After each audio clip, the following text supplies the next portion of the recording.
Hello to fight viewers watching around the world, and welcome to our breakdown of UFC 300. Um, this is a historic event for the UFC. Their 300th pay-per-view here from Las Vegas. Massive event, 12 current or former champions fighting this Saturday. I couldn't look forward to it anymore. Nick, I know as always you must be excited. This is a big one. Yeah, definitely looking forward to it, man. I mean, we've been kind of trudging through some of these Apex cards with borderline talent, and yeah, this is very literally the opposite of that. Card is loaded top to bottom. I mean, from the opening fight, you have two former champions, and then you got two belts on the line, and arguably the best fight on the card is the featured fight between Gaethje and Holloway for that BMF title. I mean, there's just so much to like here. And yeah, I'm excited. Been watching the media all day. Got a lot of film already in this week. I mean, there's some good betting spots. A lot of public action here that maybe we can take advantage of. Definitely some casual money on this card, more than usual, I'd say. And I don't know, a lot to talk about. So looking forward to it, man. Yeah, I could be more excited for this card. It's the most ranked fighters ever competing at a single UFC event. And this may lack the headline bout of a UFC 200, but it's going to be a showcase of mixed martial arts really at the highest level. You couldn't ask for a better card top to bottom than this one. So looking forward to break it down. Those of you joining us on Dine Sports, also be sure to check out our article on Saturday morning, where you'll have our official prediction and full breakdown for each of these 12 fights. But we're going to start right at the top with the main event. This for the light heavyweight championship. Former champion Jamahal Hill returning, looking to take back his vacated title against Alex Pereira, the new champ there at 205. This is going to be an awesome fight. I mean, these are two devastating strikers here in the light heavyweight division. We saw what Hill was able to do in his, title coronation against Pereira's training partner and mentor, Glover Teixeira. The amount of strikes he's able to put out, Jamahal Hill, somebody who constantly moves forward, fights behind great boxing combinations, is able to counter well and does good fighting out of the southpaw stance. At light heavyweight, you do have a decent dose of southpaw fighters, but nobody does it quite as clean as Hill does. Nothing spectacular from this guy, but you see big kicks here and there. And again, just the cleanest hands, probably, um, uh, you know, certainly one of the best in the division. And somebody who's being underrated a bit here, I think, in the main event. Plus money side coming back, never actually lost his title in the cage. Um, Obviously, what Pereira has been able to do on his so far in his UFC tenure is incredible. Seizing the 205-pound title his last time out, beating Jiri Prochazka, who, um, in that fight, Pereira not only was able to fight back a bit, but it was his patented left hook that ended up securing the win for him. That I think is going to be a problem for Hill, a southpaw. Especially if he is moving forward a lot, something Pereira is going to be able to look to land that check counter and capitalize. But Pereira is also a full body kickboxer and somebody who I think is going to take advantage, going to the legs of Hill a lot here early, looking to chop him down. Somebody who's coming back off an Achilles injury, and doing so rather quickly too. So certainly a very good fight. Two knockout artists. Somebody's probably going down here. You would think to favor Jamahal Hill in a fight that does go longer. He is, I would say, the more complete fighter. Even though neither one of these two showcase much on the ground, but my pick here is going to be Alex Pereira. I think what he's been able to do so far in the UFC is nothing short of miraculous. That only loss coming to Israel Adesanya, but otherwise, in there, piecing up these guys and able to again execute with his power at the light heavyweight level. I think it's going to be tough for him to get Hill out of there, but somebody who's going to be content to stand and trade with him.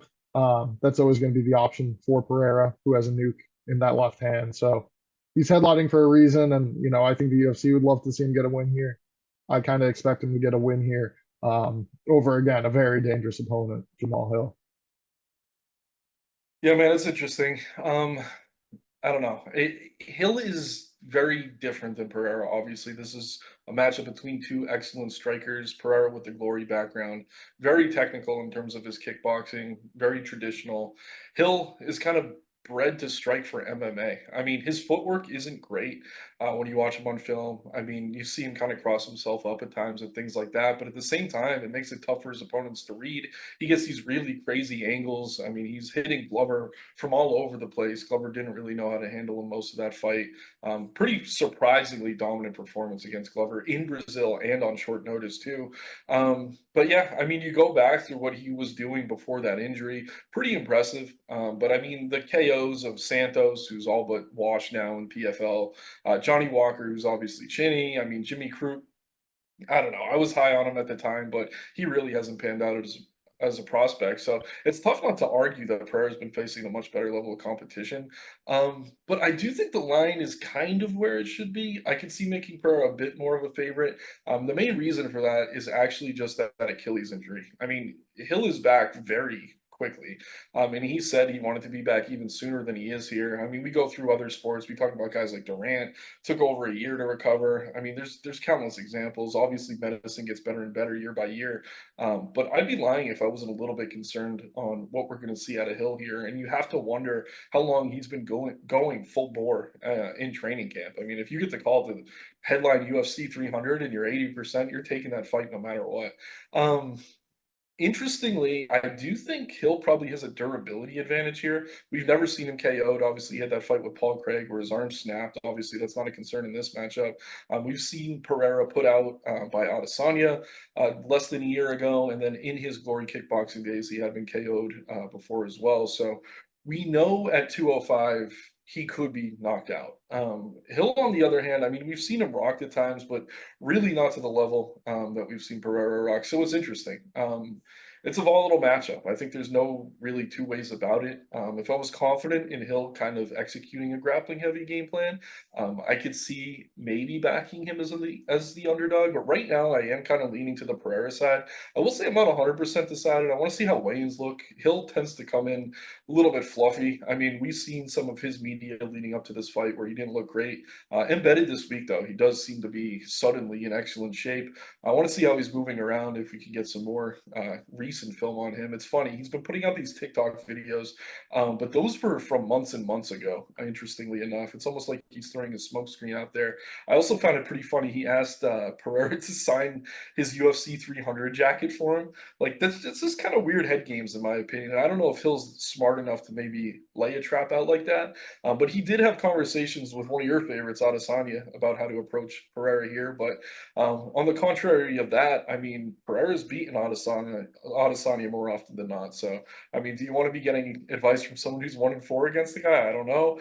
At the same time, maybe that is a head game he's playing. I don't know. Again, I'm digging for intangibles here. Really, this is just going to be a striking match, and I favor Hill's durability, but I think Pereira's the better technical striker. I think the footwork here is going to be a key. Pereira does an excellent job disguising those leg kicks. Hill's very aware that that's a game plan that Pereira's going to try to execute, but there's a difference between kind of game planning for that with guys that you have in your gym and then getting in there on this big stage against a guy like Pereira, whose aura is honestly larger than life. And I don't know. I've been really impressed by Hill, but coming off the injury, the long layoff, Pereira just looking amazing, not only against Jiri, but in a lot of his fights in the UFC. And again, some people argue that he was kind of fast tracked to those title shots, but he's getting a similar matchup here. It's not like Hill is some grappler. Like, pulling up the stats, I don't think he pursues many takedowns at all. Like, I mean, just yeah, he averages 0.00 per 15 minutes. So, not really something that I expect Poetan here to be concerned with. So,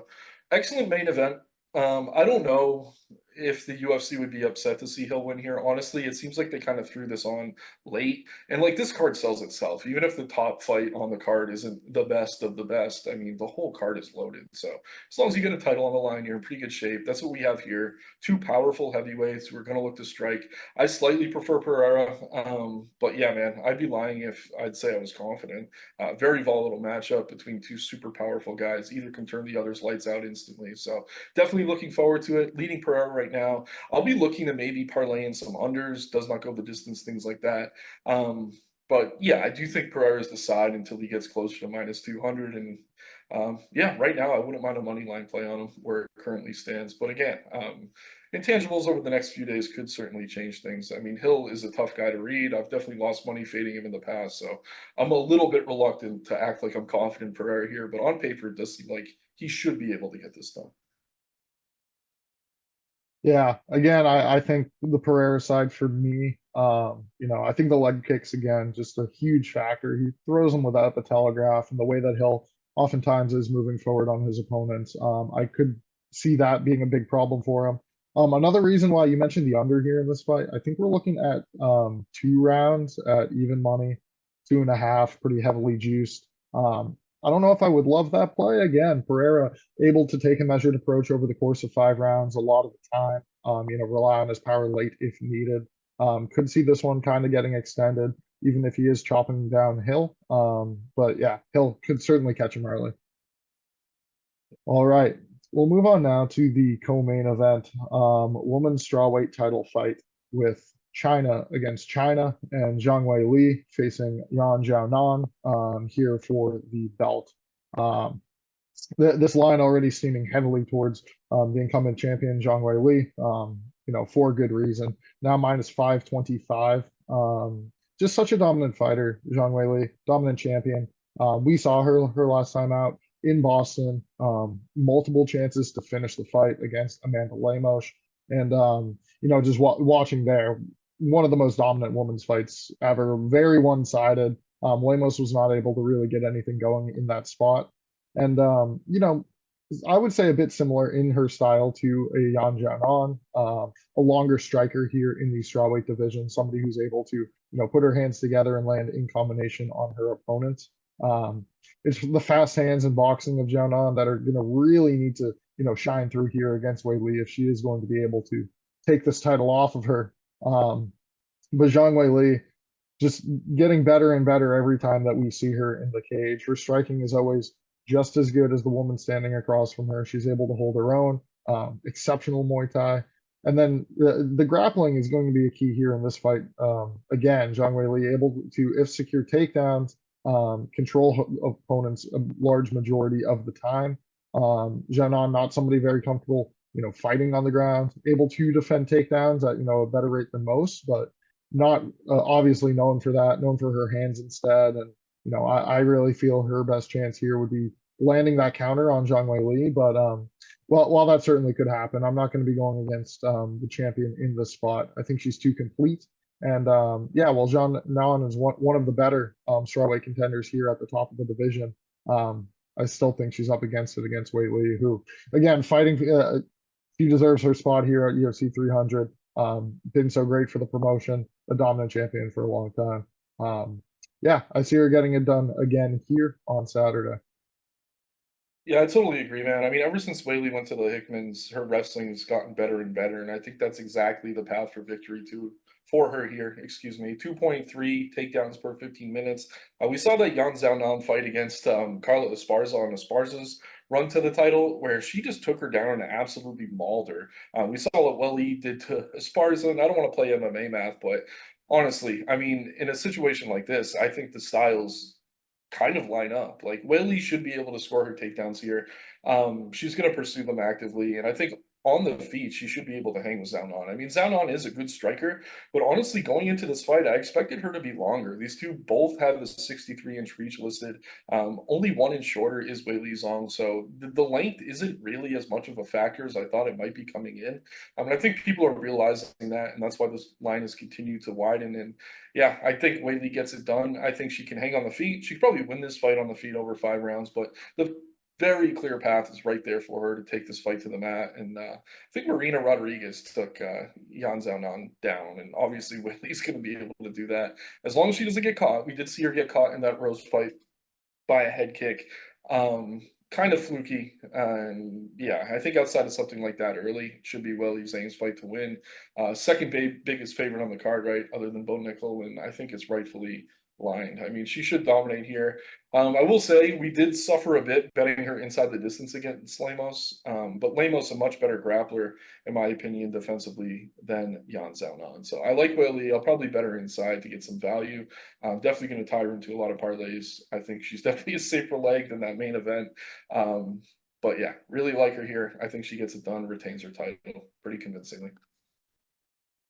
Yes, I'm with you. All right. The featured bout is a great one. A 5-round lightweight fight for the BMF title. Justin Gaethje, the slight favorite, minus 160, against Max Holloway, moving up to lightweight, who could be had for plus 135. All right, I'm curious your thoughts on this matchup, which way you're leaning this point, Nick. Yeah, I mean, there's some concern with Max moving up a weight class here, but he is the frame for it, in my opinion. I mean, he has the same reach as Gaethje, essentially. They're both 5'11". At dog odds, man, I think he's the value side. We've only seen him lose to Volkanovski and then Poirier years ago. And yeah, I just think over 5 rounds, he's going to be able to find his shots. The higher volume striker than Gaethje. My one concern here is those leg kicks that Gaethje throws. Holloway not always the best at checking them. But yeah, I mean, he's just eating them and kept coming forward time and time again. And everyone talks about how eventually Max's chin's going to crack. But honestly, moving up a weight class, that should benefit him here. And yes, Gaethje's coming off that impressive KO of Dustin Poirier by head kick. But I mean, you go through most of his fights, it's not like he has this crazy one-shot knockout power. He's a powerful guy, don't get me wrong, but that's really not his style. It's mostly accumulation, or he's getting in these crazy wars, and that type of fight certainly favors Max. So both these guys land over 7 significant strikes per minute. Gaethje absorbs 7.5 per minute, where Holloway absorbs less than 5. The much better defensive striker. I think he's going to use his footwork well here in the big cage. He's definitely going to eat a few shots, but I don't know, man. I think this goes the distance, honestly, and I think over the course of 5 rounds, it's just more likely Max secures 3 of them than Justin does, just off volume.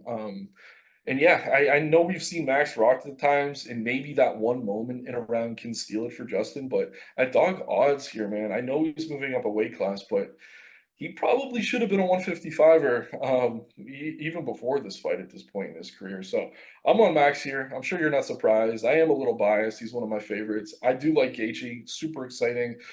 He's gotten bonuses in I think 12 of his 13 UFC fights. Just one of the best. Every time he's in a fight, it's fight of the year. We had an amazing one against Fiziev.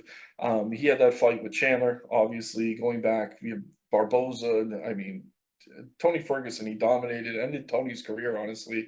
But yeah, I mean, this guy's always in amazing fights. I expect nothing less here. Should be very close and competitive. So I like the value on the underdog. I like Max. His frame looks good. He's filled out. And it's interesting too. I mean, he was kind of a guy preaching about not sparring so much over the past few years of his career. It seems like he was sparring a decent amount for this camp. So yeah, I'm on Max here. Always has the crowd behind him as well. Not that the crowd is going to be against Gaethje or anything, but yeah, looking forward to it, man. But I think as far as underdogs go, Holloway's one of my preferred on this card.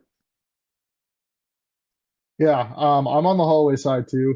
Oh, In terms of like preferred bets, getting him at dog money, that's kind of the reason for the pick. For me, I think it's a super close fight. Definitely not one I'm confident in, but yeah, I do like the Holloway side. Certainly like how he's filled out here, moving up to lightweight. As you said, he has no problem matching up with size, facing a lot of the guys here in this division. He's also someone who has that crazy chin. Not been knocked down in the UFC. He's faster than Gaethje. He does land at a lower clip than Gaethje in terms of significant strikes per minute. But he's putting out far more, even though not all of those shots are landing. He's going to be throwing 2 to Gaethje's 1 for a large portion of this fight. I think he's also defensively better than people give him credit for, even if his chin wasn't as mythical as it was. His ability to bob and weave and get out of the way of a lot of his opponent's big attacks is what has given Max such long durability in the UFC. Just thinking as a whole, too, UFC 300, who's that name that'll shine through? I think when we look back, Max Holloway always been, a champion in the promotion, somebody who's really grown up in the promotion, someone who I think could really benefit from a BMF title win here. And Gaethje is just a stylistic opponent that I think he's going to thrive against. A lot of the times, Gaethje, he's going to do his best against the guys that want to stand and compete on the feet with him. But that's the same thing for Max. You can make some comparisons to his fight with Calvin Kattar, somebody who looked to primarily stand there, get in his face, box with him, and was just completely shut down in trying to do so. That won't be the case for Gaethje. He's crafty. He has a great corner behind him. And those kicks are going to play a factor, especially over the course of 5 rounds. I just think Holloway is going to look better there in those rounds 3, 4, 5. Maybe accumulation of damage one side or the other stops it before the final horn. That's sort of the way I'm leaning. But yeah, Holloway is the side I'm going with here. Getting that plus number in what really should end up being, a very technical back and forth war. Yeah, and just one more point too. I mean, we look at the fights that Gaethje is winning by decision. Usually, it's his pressure and pace that's kind of making guys fade. I think the 5 round nature of this fight favors Holloway here. Like, I don't know, Fiziev and Chandler had their moments early against Justin, and I expect Max to as well. But they couldn't really keep up with that pace. Obviously, Justin trains at altitude, etc. But Max's gas tank is as good as anyone's in the sport, and moving up a weight class, it should be even better here. So I'm with you, man. Again, I don't want to sound overconfident, but I think at the price, Max makes a lot of sense. Yeah, and Gaethje too. He's normally like just finishing up in terms of his cardio at the end of those 3 round fights. I think he is going to be able to do just fine lasting into a 5th round to a decision. It's just he's going to have to put out less crazy pace, and I'm not sure that's something that he's even going to do. Again, with you on Holloway, that could be your fight of the night there. All right. Or fight of the night, another matchup at lightweight. Charles Oliveira, the underdog here, facing Arman Tsarukyan. Um, whether it is the winner of this fight or the winner of that PMF title fight, one of these four will be fighting next for the UFC lightweight title. When all said and done, their next fight, even if Poirier's. Islam will have a defense prior to that, but their next fight will be one of these four. Charles, all-time leader in finishes in the UFC. Another name that certainly belongs here on UFC 300. Somebody who we've seen time and time again come in, even as the underdog, and pull off the upset, given all that he is able to do. Oliveira is a problem both on the feet and with his lethal jiu-jitsu. Most submissions in UFC history. Something that I think Oliveira is going to be able to, put Tsarukyan into some positions that we have not seen him in the past. Tsarukyan is somebody who does like to grapple and grapple a lot in his fights. And we'll be looking to execute that sort of game plan likely here against, Charles Oliveira. A very dangerous proposition, but we saw what Islam Makhachev was able to do to Oliveira when he was able to get on top and get into those favorable wrestling exchanges. And one would expect somebody like Tsarukyan, who has that top pressure, has that excellent wrestling, to be able to execute as well.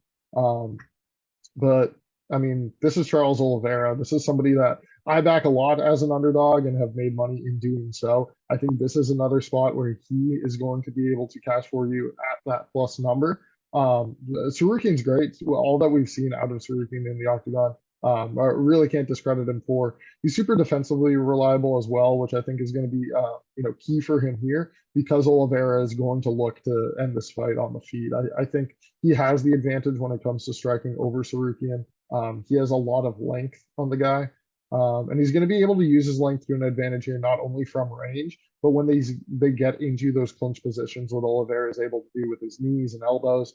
I think really looking to put damage on Tsarukyan here early in this fight, because if it gets into a later round 2, round 3 situation, Oliveira is going to look like the underdog, and Tsarukyan should be executing his game plan to that point. So I think it's a super interesting fight. If Tsarukyan shoots right away and these two are grappling, that could present opportunities for Oliveira as well. So I'm going with him. I think he is the value part of this fight, but Tsarukyan very very much belongs in a title fight. He has all the skills to beat a lot of these top lightweights. It would not surprise me to see him cashing, especially minus 230 favorite. Certainly deserves that line here. Yeah, man, this is a tough one. Another close fight. I mean, we got a lot of them on this card, but I mean, stylistically, it's a tough matchup. So we saw the one guy recently to have success against Oliveira was Islam Makhachev because what Charles does is he exchanges in these firefights, and if he gets dropped, he just invites opponents into his guard. Against Poirier, against Gaethje, against Chandler, I mean, that was poison for them. But against Islam, he wasn't afraid. And I think Arman's kind of similar here. But at the same time, I don't think Arman's the same level of striker as Islam. So this is a very interesting matchup. I'm not 100% decided right now, but at the price, man, I think I almost have to pick Charles. And it's crazy because I'm a big Arman guy, and I've faded Charles at times in the past. But man, I mean, obviously Arman coming off that impressive KO of Beneil Dariush, but he had so many moments in that Joaquin Silva fight where he just did not look like a guy who should be minus 200 favorite against Charles Oliveira. I know Oliveira is getting up there in age. There are times where he spends too much time on his back chasing submissions. Earlier in his career, he kind of gained a reputation as a quitter. I think he's shed that pretty, I don't know, boldly and aggressively, seeing what he's done over the past couple of years. But yeah, man, it's just a really interesting fight. I think Arman's clearest path is to make it boring, put Charles on his back, let Charles chase his subs, land a little bit of ground and pound, and kind of ground it up or grind it out for 15 minutes. But when they're exchanging on the feet, I do favor Charles. I think both these guys have power, but they've both been KO'd. And yeah, man, I don't know. I just think the size on the feet for Charles is going to be enough to win a lot of those exchanges. If Arman is landing ground and pound, I do think Charles is strong enough to sweep. Armin's strong, but Islam's stronger in my opinion. So I think he'll have a little bit more success kind of defending if he does find himself on his back below Tsarukyan here. I think that's why the line's so wide, because people are really comparing Tsarukyan to Islam Makhachev, and I get it. But yeah, man, I don't know. I just feel like my gut's telling me more than anything that Charles probably wins one or two of these striking exchanges and is able to kind of land enough to put Tsarukyan out, or at least have the ref call it off. And I don't know, man. I guess stylistically, it's a brutal spot. Wrestlers are the wrestling, excuse me, is kind of the way to negate jujitsu. But on the feet, where I think a lot of this fight takes place, I do favor Oliveira's striking. So I don't know, man. Again, this is a pick I'm not 100% decided on. Um, Again, gonna plug the article Saturday morning where we have our final picks and exact outcomes for every single fight on the card. But right now, I do agree that the value has to be on Charles. And stylistically, it's not an easy matchup, but I mean, we've seen Charles kind of come through it time and time again. And Tsarukyan, I rate him, but he's still developing, honestly. And he looked great against Dariush, but that happened so fast. Like, did we really learn a ton about him in that fight? I'm not sure. Then you kind of go back through his recent wins, and yeah, I mean, the Demirez Magulov one isn't aging all that well. I mean, he looked good against Islam in his debut, but Charles has been in there against the best of the best in these huge spots time and time again. I'm leaning Charles right now. Maybe to your surprise, but I do think he's the value side.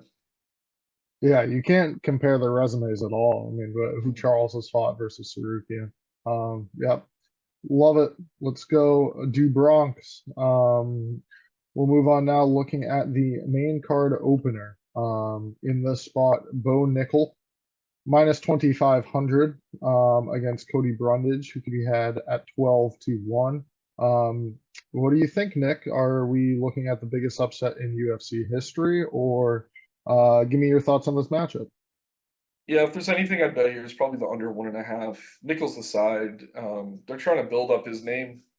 Brundage coming off two wins. One was kind of fluky, where he slammed Zach Reese when he was in an armbar, almost subbed. And then against Malkoon, he was getting completely out grappled, and he won via DQ, taking shots to the back of his head. Prior to that, he was out grappled by Cedric Dumas, who is anything but a wrestler. This is just a terrible matchup. Honestly, I wish they were testing Bo a little bit more. Like, I don't hate that he's opening the card, but why are you feeding him a guy that he's going to be such a massive favorite against? Outside of like a completely fluky shot, Nichols should do whatever he wants here. He has the confidence. He's been in these big spots before, obviously coming up through the wrestling scene in front of massive crowds. He's not going to be afraid of the moment.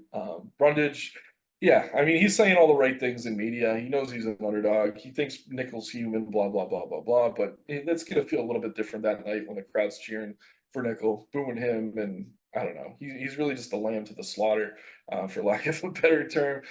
Nickel, great prospect, already one of the better wrestlers in the division. They're really building him slow, which I get. I mean, they tend to do that with guys that they see a lot of financial potential in terms of revenue. But I don't know. I wish they'd kind of ramp this up because this almost feels like a step backwards. And I don't know. Brundage, just haven't been impressed by him at all.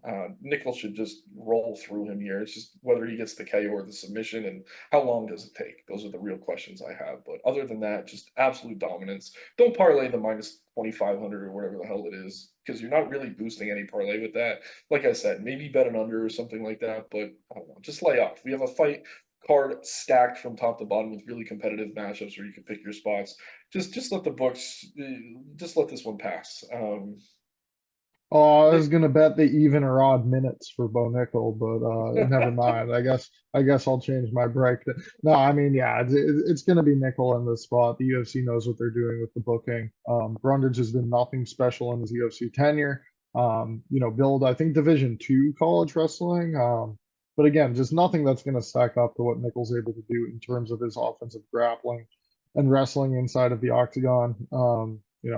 Nickel, let's hope he isn't try and play smart, get his hands going here. Just do what you got to do, and he certainly should get through Brundage here. Elevating his status even further on this massive card, but it's hard to see Nickel having anything but success against these lower level opponents. Once he fights in real competition, I could be looking to fade the guy if we're looking at lines like this, but yeah, this spot it's going to be all Nickel. We can move on to a more compelling fight. The light heavyweights will compete next. This to close out the prelims.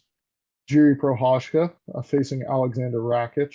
Rakic, who is slightly favored in the spot, minus 130 or minus 120 some spots here. Very great, good fight. I'm excited for this one. Rakic, I would consider bigger, stronger, but not as potent a KO threat as perceived here at the light heavyweight level. He's sort of had a weird run as of late. I'm excited to see him back in the octagon competing here against Jiri, but also can't really be denying Jiri off some bad performances lately. I think he has learned, in his title loss to Alex Pereira, that he needs to be fighting smarter than he is because he is the most technically skilled light heavyweight on this fight card tonight. Yeah, I think Jiri would, have a good shot again against either of the, men in the main event. And I think here against Rakic, as the underdog, he's going to be the pick for me. I think what Jiri's able to do in terms of his offensive striking, throwing out higher volume than really most light heavyweights can keep up with, landing 5.3 significant strikes per minute compared to Rakic's 4 is going to be a big factor in this one. I think he has the better footwork and outside striking than Rakic. And while Rakic is able to, get ahead in times in his fights and really have his opponents moving backwards. That's generally not the approach you see out of Jiri, even when he is falling behind in his exchanges. He's normally able to mix it up a bit more than that, whether it be a takedown or whether it be getting in and out of the pocket, with these more obscure angles that opponents aren't used to seeing. Jiri as well, having I would say an equal arsenal to strikes in terms of variety to Rakic, but when it comes to proficiently landing his techniques, he does so at a higher rate. I think him coming back here, bouncing back is going to be imperative for him. And just looking at his body of work as a whole, I feel like Jiri is being a bit underrated in this spot. Just in general, getting a plus number on a guy that's had this much success inside of martial arts, I think it's going to end up paying off in the long run. So I'm going to be going with Prochazka here, even though it should be an interesting matchup if these two are, to strike for 15 minutes. Yeah, I mean, I agree with most of what you're saying. You said you thought Yuri might be the most technically sound light heavyweight. I don't really agree with that at all. Like, he's my favorite Technically light heavyweight. skilled. Yeah, maybe offensively. Defensively, though, he absorbs more than 5 significant strikes per minute, which is obviously dangerous at this weight class. I am on the Yuri side. I think he's the side here, but I'm not super confident. Huge fan of Prochazka. He was holding the belt before it was vacated due to his own injury. In today's media day interview, he said he had 1 real week of training for the Pereira fight, which maybe it was just an excuse, or maybe kind of explains why he didn't look his best there. But regardless, I mean, this is a very tough matchup. So the thing about Rakic, he has excellent leg kicks and he's a pretty good wrestler. Those are two things that have proven to be troublesome from Prochazka in the past. I like that this is in the big cage, though. That definitely favors Yuri kind of keeping his distance, darting in and out of range, keeping this on the feet. I think he's going to land the bigger shots. He does put out more volume. He's way more aggressive, and he's going to create chaos, which is what he thrives in. Rakic, he likes to slow things down to his own pace, kind of mix in the takedowns and make the fight his own in that way. Kind of similarly to what we were talking about in the main event, I have some concern about the leg kicks, just because it's a strength of Rakic, and Yuri doesn't seem to even try to defend them, which is super frustrating. But I think he has all the intangibles. He's been fighting the better fighters. Finally, has a full training camp. He has his confidence. Coming off that injury, it took him a fight to get it back, and I think he has it here. And now we have Rakic coming off an injury, and interestingly enough, the market doesn't really seem to be baking that into the line. So I'm with you again, man, which is kind of crazy. I like Jiri as the underdog. Um, Again, stylistically, this is a tough fight. If Rakic makes it boring, he could win, grinding it up against the cage, securing takedowns, just taking minutes that way. But over the course of 15 minutes, I think Prochazka can create enough chaos to probably find his chin somewhere in there. So I like Jiri here. More impressed with his resume. I will say Rakic is kind of the more tight, technically sound fighter of the two, but Jiri does an excellent job making his opponents fight his style of fight. I think we see him get back in the win column, and really do like the price, plus money on him here. Just excellent in my opinion. So I'm with you on Jiri. Hopefully he learns to defend leg kicks soon, though, and extends that career. Yeah, exactly. Again, that's something I'm saying. After these recent performances, he needs to fight smarter. Willie, well, I mean, I guess we'll see. But with you on that one, the next one, a contest at featherweight between Calvin Kattar and Aljamain Sterling. The former bantamweight champion moving up here to featherweight, and favored in the spot minus 175 against Calvin Kattar. Aljo looks good, man, here up at featherweight. I mean, he's really filled out. I mean, he was a freak down at bantamweight.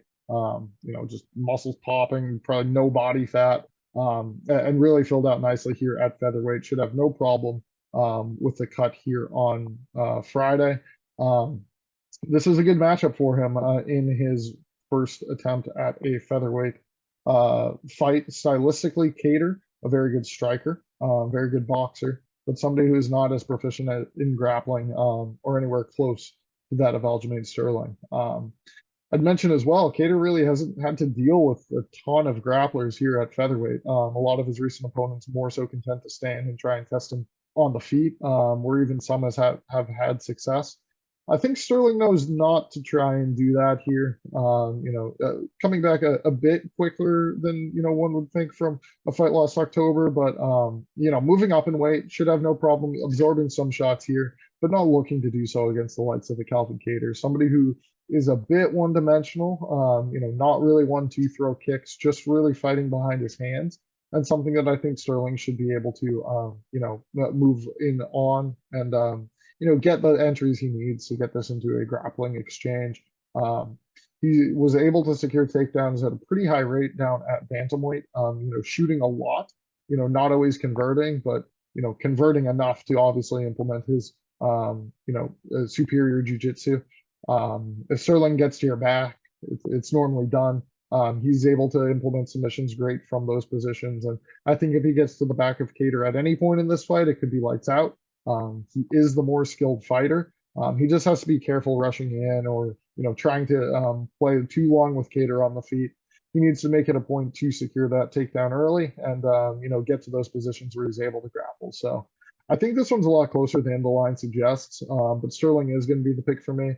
We've seen what he's able to do against guys that really aren't able to defend those chokes and things like that. So I could see him taking advantage of Kattar in those spots and finding himself a win by submission. Yeah, man, I'm also on the Sterling side here. There's some question marks certainly with him moving up a weight class, but yeah, kind of similar to the Max fight. I mean, Kattar has a 72-inch reach. Sterling has a 71-inch reach. Obviously, Cater's the better striker of the two here, but I think the gap in the grappling is even wider. Sterling coming off the KO loss to O'Malley, you certainly have to think he's going to be minding his P's and Q's on his entries here.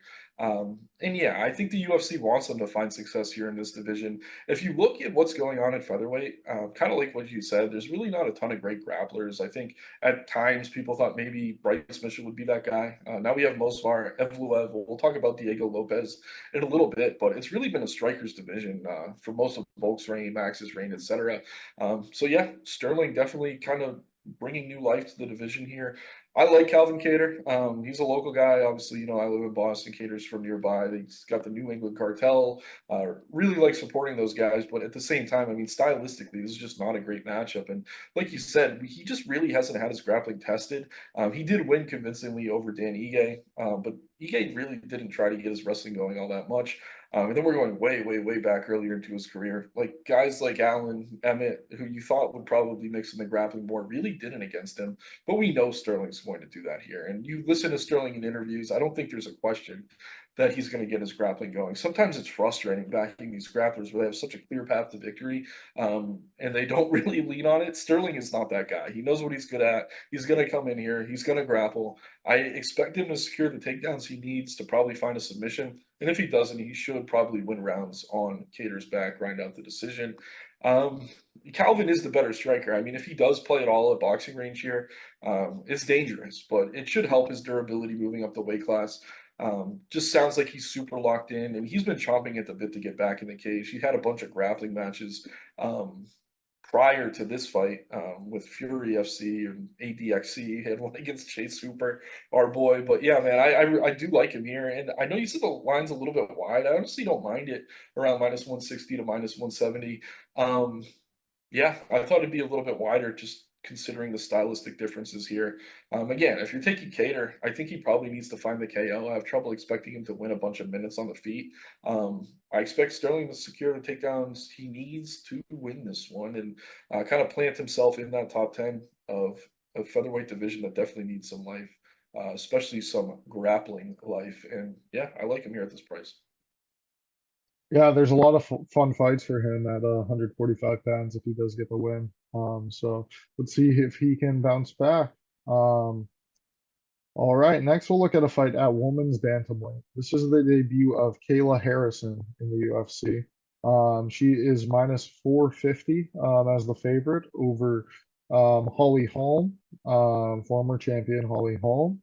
Kayla Harrison, it'll be interesting to see. We are recording this a bit early in the week. We'll have to see what Harrison looks like at weigh-ins on Friday.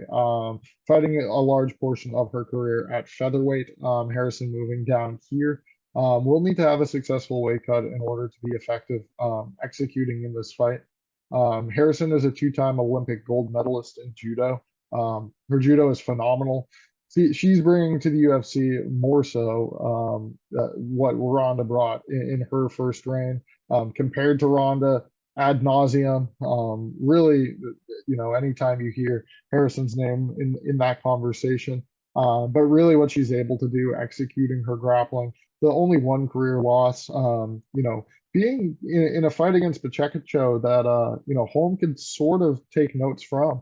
I mean, Holm is somebody who should be the more proficient fighter on the feet, just really needing to defend those takedowns and keep this on the feet in order to have a chance of pulling off this upset. I don't think she's going to be able to do so against Harrison. This is a huge moment for Kayla. She's going to be, again, all dependent on a successful weight cut here. Coming out and rushing to get Holly Holm to the mat, implementing her judo, looking to grapple for as long as this fight need to take place. And yeah, effective getting those entries very quickly too, throwing her left hand, getting to the legs or, getting to the body lock. A takedown that Holm has been able to defend before. And again, we've seen her success against judoka. There's a reason for this booking, her having that victory over Ronda Rousey, but I do think Harrison is able to implement that grappling in this fight and able to get the win here in her UFC debut. I see a very bright future for Harrison at bantamweight. Again, if the weight cut's successful. Yeah, I mean, this bantamweight division without Amanda Nunes is certainly shallow. So just a couple wins for Harrison here, and she should find herself in a title fight. They're really giving her a great stylistic matchup. Obviously, Holm, tremendous striker, kickboxing champion. She's in the Boxing Hall of Fame. Definitely the better striker in this matchup. But Harrison's just going to look for takedowns, and I do expect she'll be able to find them. I mean, the biggest thing about Holly here is it's not prime Holly Holm. She's 42 years old. Kayla kind of getting a late start to her UFC career at 33, but she is a young fighter compared to Holly.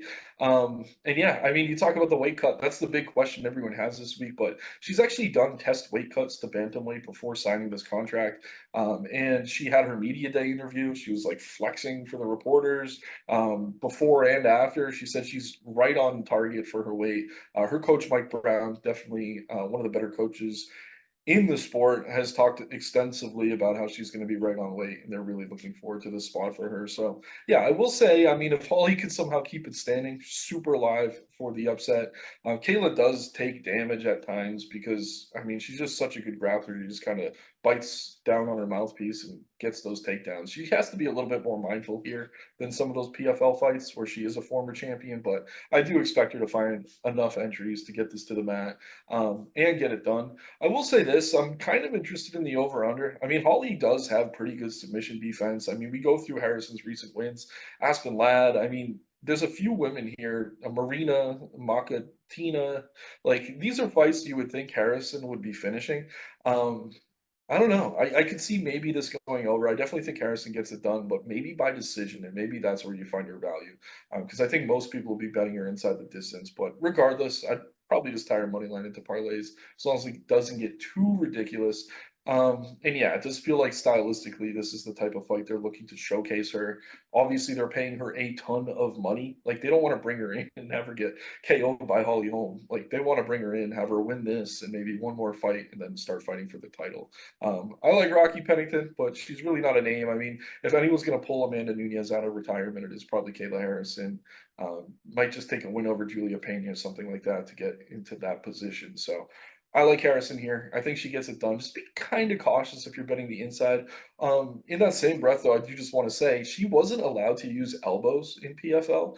So maybe the ground and pound does become more efficient now that she's in the UFC. But I don't know. I'm just really trying to fish for value and kind of like the nickel fight. I don't know that there's a ton of it on this spot. So pick and choose your spots. I do think she gets it done, but the line is kind of getting a little bit out of hand. Yeah, you want to go ahead and look up that over under for me? I'm just thinking as well here, not only the ground and pound advantage for Harrison if she's able to get the fight to the mat, but Holm also did have a loss last year to Myra Bueno Silva by submission. That's That just yeah. doesn't show on the resume, overturned due to no contest now. But yeah, seeing her, I mean, that was a quick back take for Bueno Silva, kind of a different spot here. It's just I'm not sure if I'd be playing an over under I with the found threat of submissions from Harrison. Yeah, I mean, honestly, books have kind of nailed it. It's over 2.5 minus 140, under 2.5 plus 130. Yeah, so So pick them not to a ton of go. value either way. Yeah. Yeah, yeah. All right. Well, yeah, should be all Harrison, the spot. Um, Moving on to a fight at featherweight between Diego Lopes and Sodiq Yusuff. Um, this is a pretty interesting fight. Diego Lopes already in the UFC, 3 fights so far, 2-1, but looking phenomenal, really in every UFC bout and getting better and better. His striking is drastically improving, and he does have a pretty clear edge over Sadiq Youssef in terms of his offensive grappling. What Lopes is able to do when it comes to quickly transitioning from one submission attempt to another to finally sealing the deal. He's just flowing on the mat compared to a lot of these guys in terms of their jiu-jitsu prowess. Sadiq is someone who is able to defend takedowns and hold his own in a good majority of exchanges. But yeah, he should succumb to the grappling pressure of Lopes if this is a fight that gets into his wheelhouse. If it's a fight on the feet, it becomes a lot more interesting. I mean, Yusuff is very steady there, high volume striker. We saw what he was able to do early in that fight against Edson Barboza, but yeah, we can mention that as well. He did not hold up there. He started to get worse and worse as the fight went on, as Lopes is somebody that tends to build in the opposite direction. So Well, Yusuff could be there, all 3 rounds in this matchup. I'm leaning the way of Lopez instead. It's mostly the line. Getting him minus 140 here against Yusuff, I think is going to be a good play. If it seems more heavily in his favor, I could not fault anyone for going the opposite direction. I think Yusuff is a complete fighter and could take advantages of some of the holes that Lopez has defensively. Um, I just think Lopez is the real deal, has the size advantage here. And again, if able to get to the match, should be able to implement his grappling to a pretty good extent. I might be betting quite a few submission props on this card, just hoping like 2 or 3 come through. Lopez certainly one of them. A fight could go to decision here, but if not, I could see him stopping Yusuff. Yeah, I do like the Lopez side. Not super confident he gets the submission here, but the thing about Yusuff is he's so talented. But you kind of look at his resume, and it's like I don't know, man. He's been good, but not great. And like, arguably, his best win came in Contender Series against Mike Davis. Like, since then, he has that win over Caceres in a very close fight, a close fight with Andre Fili. These are good fighters, but they're like kind of borderline ranked fighters. And I do think Lopez is on a very aggressively upwards trajectory. 29 years old. um, I mean, he came into the promotion against Evloev, gave him an amazing fight on short notice, really ran through both Gavin Tucker and Pat Sabatini, who at the time were kind of considered two of the better young grapplers in the division. So Yusuff hasn't been facing a lot of grappling adversity, 62% takedown defense in the UFC. Definitely the better striker in this matchup. But yeah, I do think Lopez probably finds the takedowns he needs here to secure the win. I don't want him to spend too much time on the feet, but it's not like Yusuff is some kind of like one-shot KO power guy either. He's certainly explosive and athletic, but that just really hasn't been who he is throughout his career. I mean, his most recent KO came against Gabe Benitez in 2019, who was getting up there in age, Suman Mokhtarian before that. So coming up through the ranks, I mean, he kind of developed that reputation, but yeah, I mean, I don't know. When he's been getting these big spots against Allen, Barboza, etc., he kind of seems to drop the ball. So I like Yusuff, really talented guy, super nice. I mean, you gotta love the breakdowns he does, similar to what we're doing, where it's just 100% comedy, like tongue in cheek, and just picking fights based on what people look like and things like that. Yeah, good character, but I really do think the UFC wants to build up Lopez here. I've heard some rumblings that maybe he could end up on that Sphere card that they're doing in Las Vegas. Not a Mexican fighter, but definitely has a lot of Latin support. Trains with Alexa Grasso in Mexico, so really big fan base backing him down there. And yeah, I like what I've seen from him so far. This is a step up in competition, but I think at the price, he's definitely the side. I mean, we're not really paying a premium on him here. I think he wins this fight 6, 7 times out of 10 at least. We're paying a price that's closer to just 5 or 6. So I really like Lopez. Gonna back him here to get it done. Not super confident in the submission just because we've never seen Yusuff submitted before. But I do think he's going to win most of the minutes on the mat, and that should be enough to secure the win. Yeah, yep, should be a good fight there. Um, We'll move on now to a matchup at lightweight. This is a pretty compelling one with Jalen Turner set to face Renato Moicano. Turner is minus 245 in the spot against Moicano, who could be had at 2 to 1. A bit of a traditional striker versus grappler matchup. Moicano's striking has improved a lot, but he really will not be afforded the opportunity to stand and exchange long here with Jalen Turner. The southpaw Jalen Turner is a phenomenal striker, landing six significant strikes per minute with a very high rate of accuracy.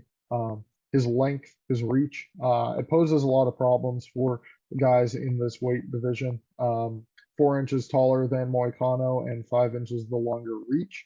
But that's really not to be a factor in this fight if Moicano is to be seriously considered for a win. He's going to need to be securing takedowns and looking to get to the back of Turner if he's going to want to be, afforded the opportunity to win this bout. Kind of an uphill battle for Moicano, I would say, against somebody the size of Turner, who's always used to defending shots and fending off grapplers. Moicano is really not the best when it comes to securing takedowns or even executing offensive grappling in every fight. A lot of the times he's comfortable standing there using his hands for prolonged periods of time. But again, he will not have the opportunity to do so here against Turner. He's going to be needing takedowns if he's going to get the win. if a fight's to go later to decision as well, we've seen Turner sort of fade in the latter half of fights.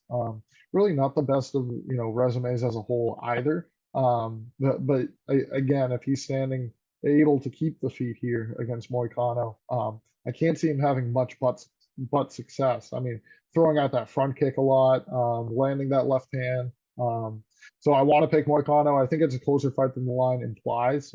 I'm still undecided. But I certainly think Turner's the rightful favorite in the spot. Yeah, I agree. I mean, the interesting thing here is going to be the weight cut for Turner. I mean, he's missed a few times in the past, or um, yeah, I mean, he's just so big for the division, and he's done a pretty good job keeping fights on the feet. Moicano obviously looking for the takedown entries here, but when you're running film on Turner, I mean, you could go back and look at his fight against Garbrandt, a very close matchup. But Garbrandt, one of the better wrestlers in the division, and Turner did a great job working his way back to his feet and defending takedowns in open space. Moicano, decent striker, but he does tend to get in firefights, and I think he's just going to be significantly outclassed on the feet here. Turner more than a 5-inch reach advantage, does a really good job kind of sticking that jab out. Moicano looked good against Dover, but Dover's super compact in his stance. I mean, this is a very different matchup in terms of what we're going to see on the feet. But yeah, I think if you're backing Moicano, you probably think he takes over late because we have seen Turner, and I think a big reason for this are these dramatic weight cuts, which is why I'm kind of waiting to see the weigh-in. He does at times fade late in fights. Like we haven't really seen him in 5 rounds. Even in fights he's winning, he does seem to kind of gas out. So that would be the one concern. But I do think Turner more often than not does secure a KO in probably one of those first 2 rounds. Moicano has been put out before. Both these guys taking this fight on shorter notice than pretty much the rest of this card. They were both training. But yeah, it sounds like Moicano is expecting to be on the Brazil card. Turner was also in camp. I don't know. I mean, the short notice doesn't really hurt one or the other, but more than anything, I just think the line's about where it should be. If I'm taking Turner, I don't love minus 250. I think more likely than not he does secure the KO.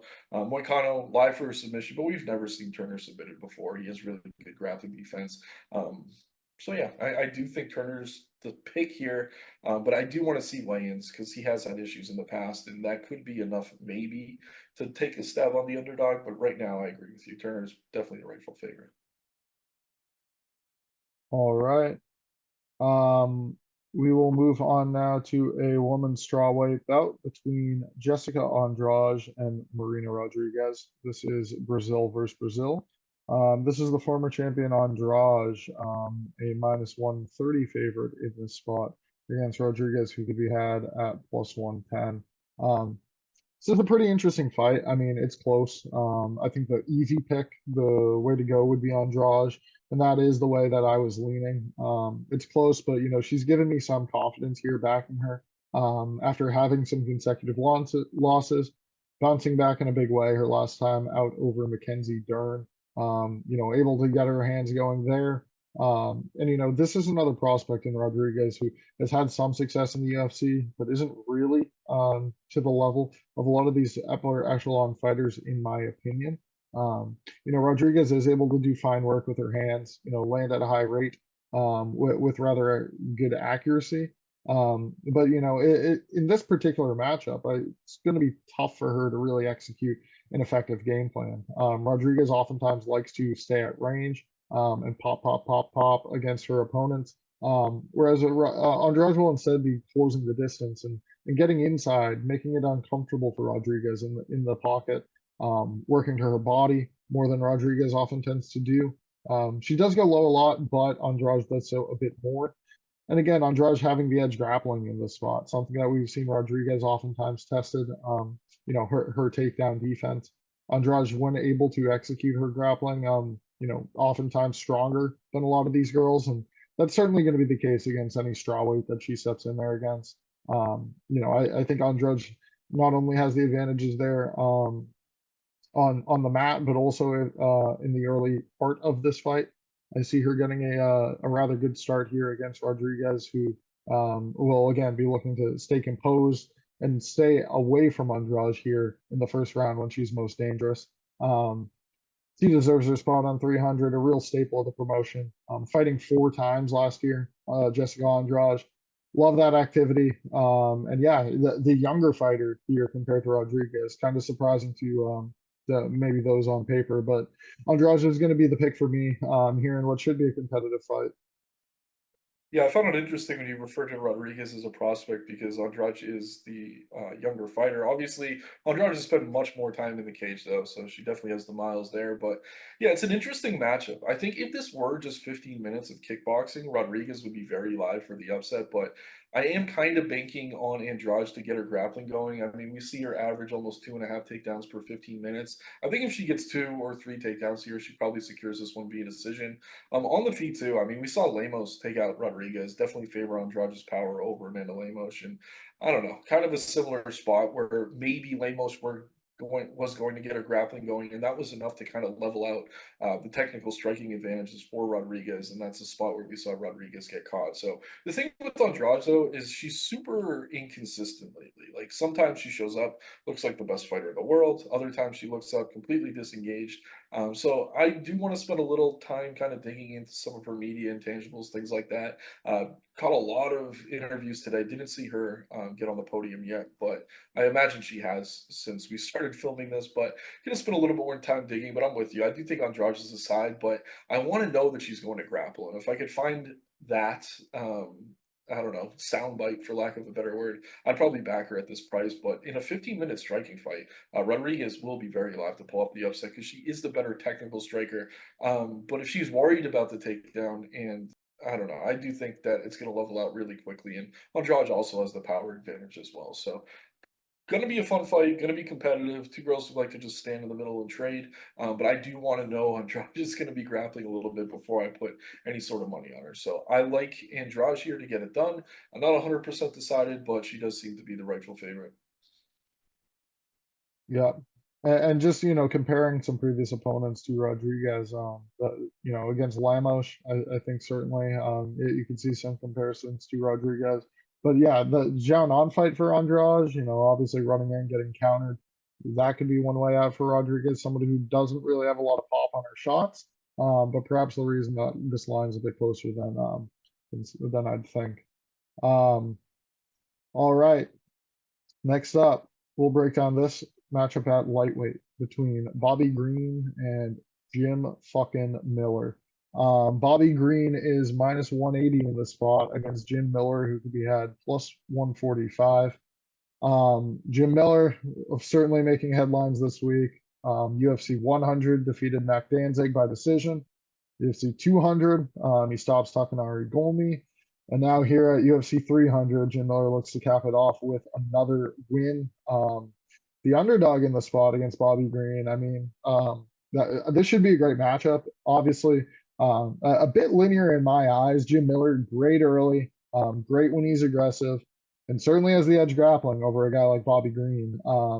If he was able to initiate those exchanges early in this fight, get Bobby Green to the mat, in a prolonged exchange where maybe he could grab an arm or work to the back. That's probably one of the best case scenarios here for Miller. Certainly a big advantage over Bobby Green in grappling. Um, Miller, what he's been able to do here, even at age 40, with his hands, very impressive. It's going to be hard for him to connect with Bobby Green, somebody who's so much quicker on the feet, able to move his head well. Really the much better boxer. But Miller should have some opportunities in this fight that he maybe doesn't always. Fighting upper level, contenders or guys on the up and up that really are a threat to put his lights out. Bobby Green, certainly, we've seen evident, has the ability to put anyone out, but not always one to do so. Somebody who likes to work behind his boxing and make it a 15-minute fight, where, again, Miller will have more opportunities than normal if Green isn't aggressively trying to get him out of there. Super competitive. You see the similar records between these two guys, similar age. I think, again, Jim Miller getting that plus money. That's the value side. That's the side I'm going to go with. I'd love to see him get a win here at UFC 300. But understandably, could see why Bobby Green's favored. Skill for skill, though, Miller should be able to hold up. And again, I like his edge grappling. I hope he could get a quick submission.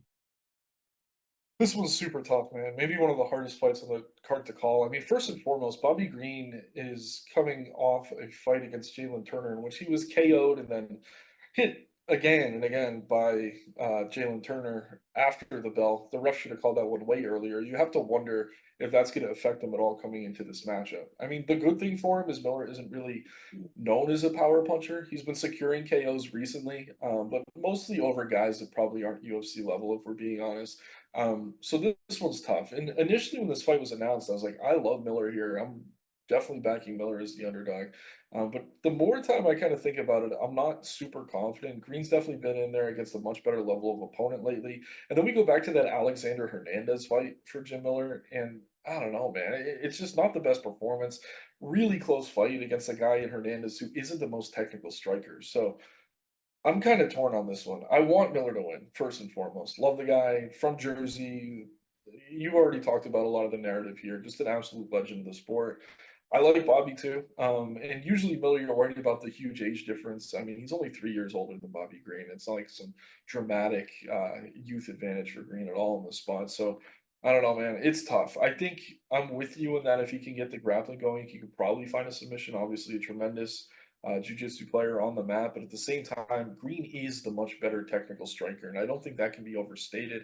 I think for Miller to win, he needs to get his leg kicks going early. We've seen them recently, especially in his last one over Gabe Benitez, really got them going early in that fight, and that was the difference.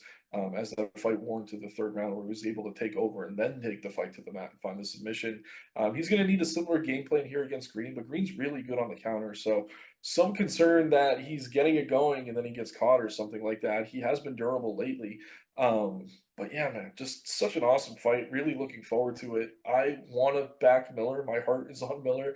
My head is kind of leaning Green right now. Definitely one I need to spend a little bit more time on.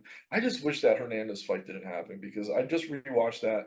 And yeah, man, it just wasn't the best performance for Miller. And I mean, if that's the Miller that shows up against Green, I'm really not going to feel confident in him securing the upset. But I mean, if Green's at all affected by that KO from Turner 4 months ago, then maybe that plays to his advantage here. So there's a lot of intangibles in this one. Um, I don't know. I guess I lean Green right now. I want Miller to win though, so maybe I just change my pick off heart alone. I do agree he's the value side at plus 150. Like I don't want to be laying minus 170, 180 on Bobby Green. But yeah, I just level of competition. He's been facing the best of the best. Really can't say the same for Miller. And that loss to Hernandez is just killing me. So I don't know, man. I'm torn.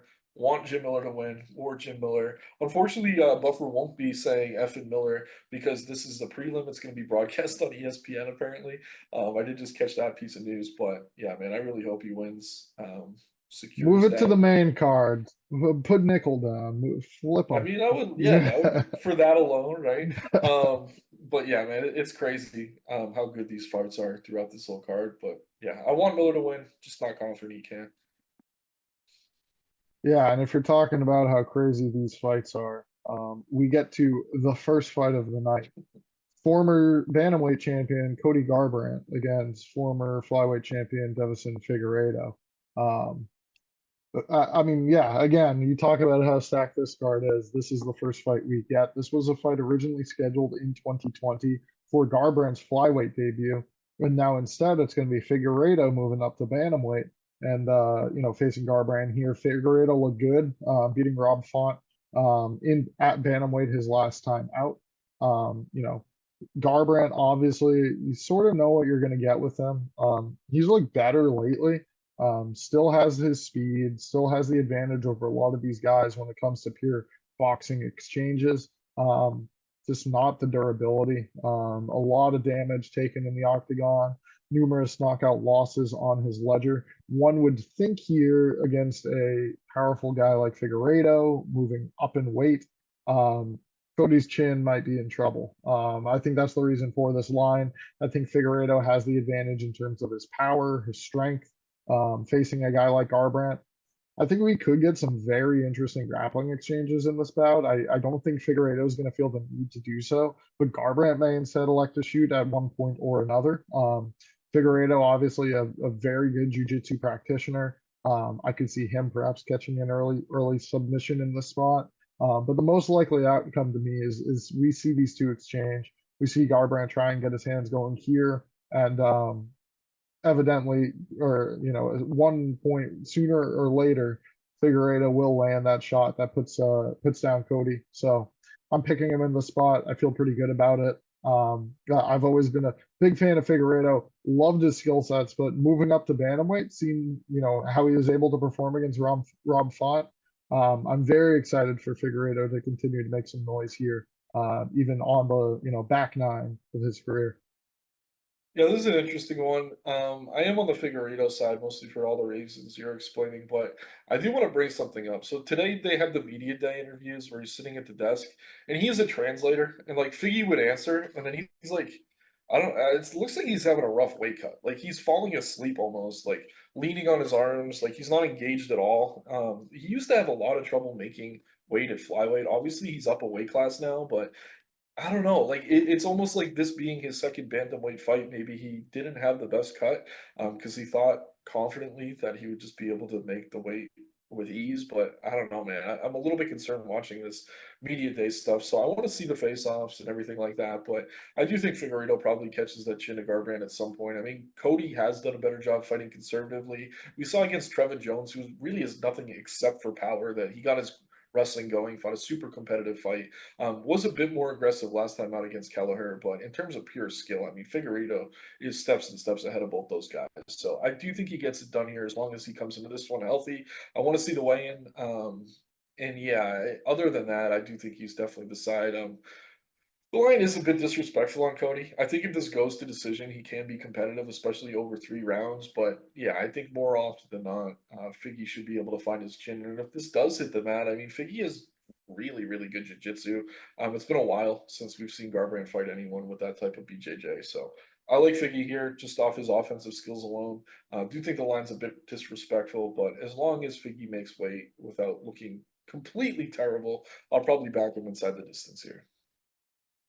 Yeah, and I was just gonna say inside's probably the way to play it. You get a better number, and yeah, decision may not be a very easy out for Figgy in the spot. So I'll be playing that with you. A lot of similarities, but a very, very fun UFC 300 coming up here on Saturday. As always, we appreciate those who tuned in to watch. And again, be sure to check out our full write up and breakdown of these fights on Saturday on Dime Sports. Nick, as always, looking forward to it. This is a big one, UFC 300 in Las Vegas. Hope you enjoy. Hope you all take care. Take care, everyone.